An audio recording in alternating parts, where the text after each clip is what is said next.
नमस्कार दोस्तों, स्वागत है एक बार फिर से आप सभी का सलोनी क्वेस्ट में। साथियों, जैसा कि आप देख रहे हैं, अब नेपाल की बारी आ चुकी है। आपने ये न्यूज तो सुन लिया होगा कि नेपाल में भारी प्रोटेस्ट चल रहा है।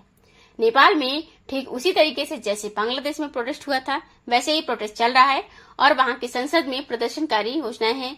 मोस्टली ये प्रदर्शन जजेस कर रहे हैं, जैसा कि यानी उनकी जिनकी उम्र 18 से 30 साल के बीच में है, उनके द्वारा ये प्रदर्शन किया जा रहा है। यानी कहें कि मोटा मोटा छात्रों द्वारा, ये बेरोजगारों के द्वारा किया जा रहा है प्रदर्शन। इस प्रदर्शन के बाद ये प्रदर्शन तो ऊपर ऊपर से देखने में लग रहा है कि वहां का सोशल मीडिया बैन हुआ है। अभी पिछले दिनों में मैंने आपको बताया था जैसा कि वहां पर सोशल मीडिया जो 26 प्लेटफॉर्म बैन लगा दिए गए हैं। तो ऊपर से देखने पर तो लग रहा है कि हाँ भाई, 26 सोशल मीडिया पर ऐप बैन करने की वजह से वहां का ये प्रोटेस्ट चला हुआ है। लेकिन इसके पीछे का कारण कुछ और है। इस कारण को आज की वीडियो में डिटेल से हम लोग समझेंगे।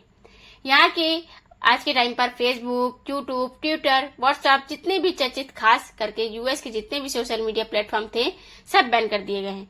टोटल संख्या में 26 सोशल मीडिया प्लेटफॉर्म बैन किए गए हैं। टिकटॉक को छोड़कर जो चर्चे में आप सुने होंगे, उनमें टिकटॉक जो है एक ऐसा ऐप था, प्लेटफॉर्म था, जिस पर बैन अभी नहीं लगा है। बैन हटा दिया गया है। इस पर भी लगा था लेकिन हटा दिया गया है अब। ठीक, तो हटा दिया गया है। इसका क्या कारण था, इसको भी समझेंगे हम लोग। तो आप देखोगे एक बहुत ही दुखद जैसा की चीज नजर आएगी आपको कि वहां पर अपना जो इंडिया है, जैसा कि भारत पड़ोसी देश है भारत का, ये नेपाल, पिछले कुछ सालों में जैसा कि सत्ता परिवर्तन हो रहे हैं बहुत ज्यादा। आप 2020-21 को लेकर के देखो ना, तो आप सबसे पहले देखोगे अफगानिस्तान में ये चीज हुआ था। अफगानिस्तान में 15 अगस्त के टाइम पर हुआ था। वहां पर तालिबानियों ने कब्जा कर लिया था।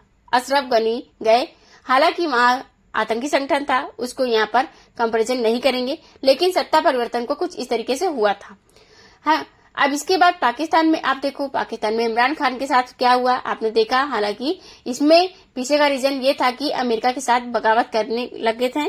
खुले तौर पर अमेरिका को दोषी मान रहे थे, वो सत्ता परिवर्तन करना चाह रहे थे और किया भी। और वहां पर इन्होंने इनके खिलाफ जो नो कॉन्फिडेंस मोशन की वजह से सरकार गिर गई इमरान की, लेकिन दंगे हुए।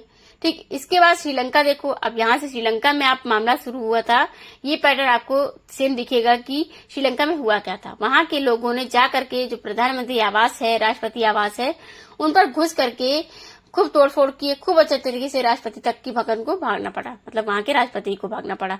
और फिर वहां पर कुछ सत्ता परिवर्तन हुआ, जैसा कि सेम ऐसा ही बांग्लादेश में हुआ। शेख हसीना के साथ पिछले साल हुआ था। शेख हसीना के साथ भी कुछ ऐसा ही देखने को आपको मिला था। वहां पर भी जो स्टूडेंट थे, छात्र थे, संगठनों ने आए करके उसके बाद बड़ी मात्रा में प्रदर्शन किया। उसके बाद सत्ता परिवर्तन हुआ। शेख हसीना को भागना पड़ा, भारत की शरण में आना पड़ा। कुछ ऐसे ही नेपाल में भी हो रहा है। यहाँ पर भी जंजीर जैसे कि प्रदर्शन बताया जा रहा है इनका, ये स्टूडेंट कर रहे हैं, मतलब आप छात्रों को बात करो तो ये देशों में ऐसा पैटर्न नजर आता दिख रहा है, जैसा कि आपको पड़ोसी देशों में भारत के।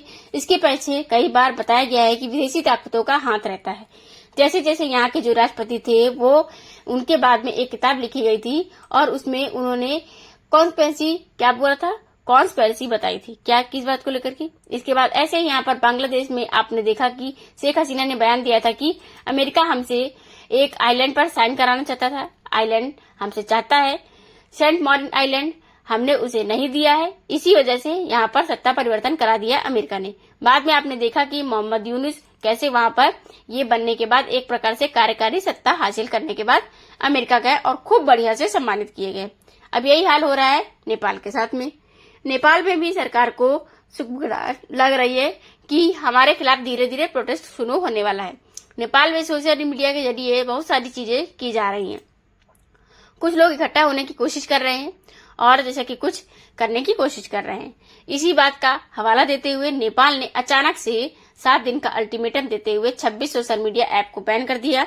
लेकिन बताया गया कुछ और, बताया गया कारण इसके पीछे का क्या था कि हम यहाँ पर अपने यहाँ रजिस्ट्रेशन करवाना चाहते हैं कि जितने भी सोशल मीडिया ऐप हैं वो हमारे यहाँ रजिस्टर हो जाएं, हमारे यहाँ अपना ऑफिस खोल लें, हमारे यहाँ अपना एक गवर्नेंस अधिकारी रख लें, जिसकी वजह से जब भी कोई शिकायत आए तो उन शिकायतों के निवारण के लिए उनसे शिकायत की जा सके, सरकार उनसे रिपोर्ट मांग सके, सरकार उनके खिलाफ नोटिस जारी कर सके, मतलब सरकार के अंडर वो काम कर सके, ऐसा हो। और उन कंपनियों ने 7 दिनों में ये करना जरूरी नहीं समझा, इस वजह से 26 ऐप पर बैन लगा दिया गया है। आप ये देख पाओगे कि आर्टिकल्स के थ्रू नेपाल के, जैसे कि आप देखोगे, सोशल मीडिया ऐप पर बैन लगाया है।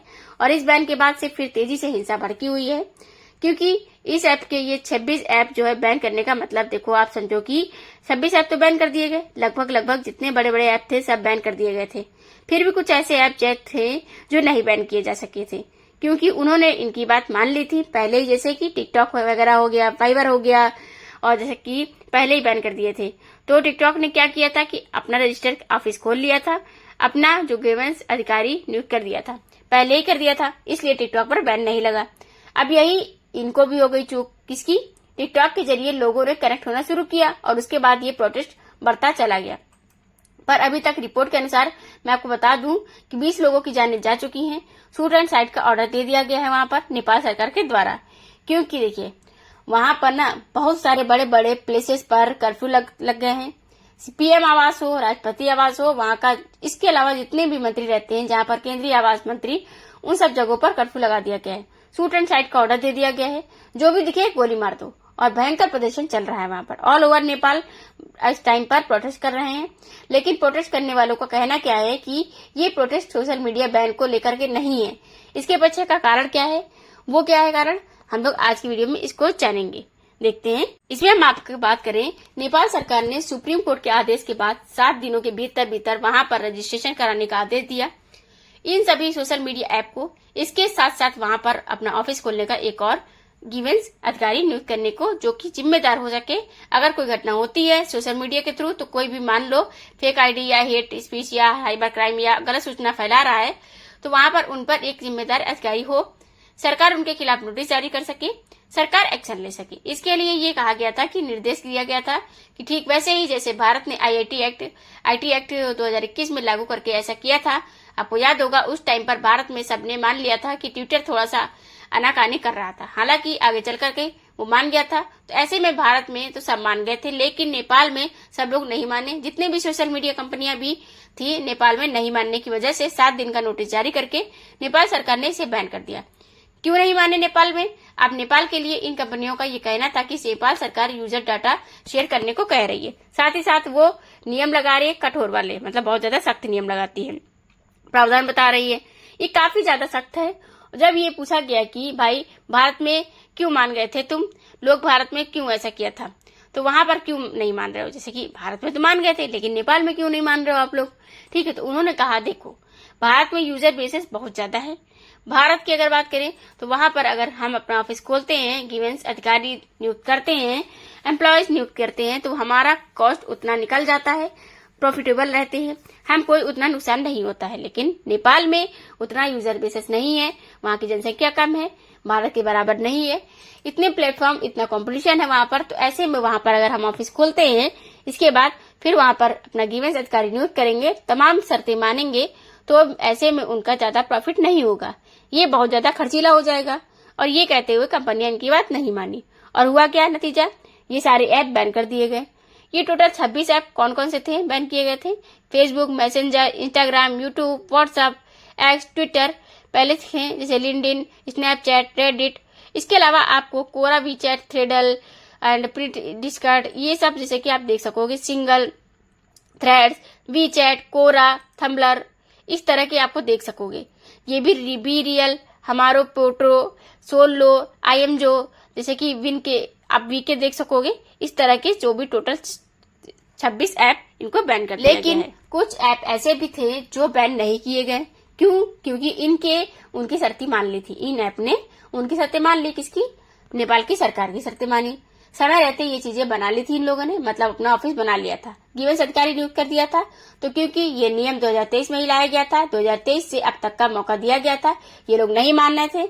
जब सरकार को ये लगा कि भाई हमारे खिलाफ कुछ एक्शन लिया जा रहा है और वो एक्शन खतरनाक हो सकता है, तो आने वाले 8 से 10 दिनों में तो सरकार ने मात्र 7 दिनों का मौका दिया, उसके बाद बैन कर दिया सारे ऐप को। जैसे वाइबर हुआ, टिकटॉक हुआ, वीक हुआ, ये जैसे निम्बस हुआ, ये सब जो है ना इन पर बैन नहीं है, ये यहाँ पर चल रहे हैं नेपाल में। और यही वजह है बनी की इतनी तेजी से ये बात फैल गई, वाइबर और टिकटॉक की वजह से, कि तेजी से फैली, अब लोग इकट्ठा हुए और प्रोटेस्ट बढ़ गया। अच्छा, टेलीग्राम, ग्लोबल डायरीज, इन सब पर की बात करें तो आप सुने होंगे। अब उस लिस्ट में ये कारण ये है कि यहाँ पे अंडर प्रोसेस है ये लोग, ये नियम मानने से मतलब सहमति दर्ज कर दी गई है और इन्होंने कहा कि हम रजिस्ट्रेशन के प्रोसेस में हैं अभी का मतलब उनका मतलब इन लोगों ने कह दिया हम कर रहे हैं प्रोसेस, थोड़ा वेट करो, टाइम लगेगा। लेकिन उन लोगों ने बिल्कुल मना कर दिया था, तो इसलिए उन लोगों को पूरा बैन कर दिया था। अभी ये चल रहे हैं, ठीक, लेकिन इन बैन के बाद यहाँ पर प्रोटेस्ट तेज हो गया है और ये प्रोटेस्ट जर्नलिस्ट के द्वारा किया जा रहा है। ये तो ऊपर से दिख रहा है सोशल मीडिया बैन की वजह से, लेकिन इनसे अगर पूछा जाए तो इनका कहना ये है कि हम करप्शन की वजह से कर रहे हैं। ये सब देश में बहुत ज्यादा करप्शन बढ़ गया है, यहाँ के जो मंत्री हैं, प्रधानमंत्री, सब करप्ट हो चुके हैं और बहुत ज्यादा घूसखोरी हो रही है। इस वजह से यहाँ पर प्रोटेस्ट हो रहे हैं।